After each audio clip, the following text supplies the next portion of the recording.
ત્રિચી આંતરરાષ્ટ્રીય એરપોર્ટ પર air intelligence unit ના અધિકારીઓએ એક મોટી તસ્કરીના પ્રયાસને નિષ્ફળ બનાવ્યો। એક મુસાફરના ચેક ઇન સામાનમાંથી 2447 જીવંત કાચબાઓ જપ્ત કર્યા।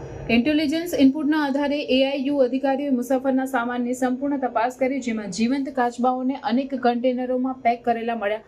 કાચબાઓને હેચલિંગ તરીકે ઓળખવામાં આવી હતી અને તેમને વન્યજીવ અને વનસ્પતિના લુપ્તપ્રાય પ્રજાતિઓના આંતરરાષ્ટ્રીય વેપાર પરના કન્વેન્શનના ઉલ્લંઘનમાં ભારતમાં તસ્કરી કરવામાં આવી રહી હતી। તસ્કરીના પ્રયાસમાં સામેલ મુસાફરને વધુ પૂછપરછ માટે અટકાવવામાં આવ્યો છે। કસ્ટમ્સ વિભાગે કાચબાઓના મૂળ અને નિર્ધારિત ગંતવ્યને નક્કી કરવા માટે તપાસ શરૂ કરી છે।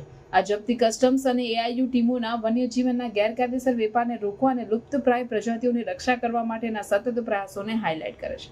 આ ઓપરેશન ત્રિચી એરપોર્ટ પર કસ્ટમ્સ અધિકારીઓની ચેતના અને સમર્પણને રેખાંકિત કરે છે, જે વન્યજીવનની તસ્કરીને રોકવામાં છે। જીવંત કાચબાઓની આટલી મોટી સંખ્યામાં સફળ જપ્તી ગેરકાયદે વન્યજીવનના વેપાર સામેની લડતમાં મહત્વપૂર્ણ સિદ્ધિ છે, જે લુપ્તપ્રાય પ્રજાતિઓની રક્ષા અને પર્યાવરણીય સંતુલન જાળવવામાં મદદ કરે છે। ત્રિચી આંતરરાષ્ટ્રીય એરપોર્ટ પર 2447 જીવંત કાચબાઓની જપ્તી એઆઈયુ અધિકારીઓની અસરકારક બુદ્ધિ અને ઝડપી કાર્યવાહીનો પુરાવો છે।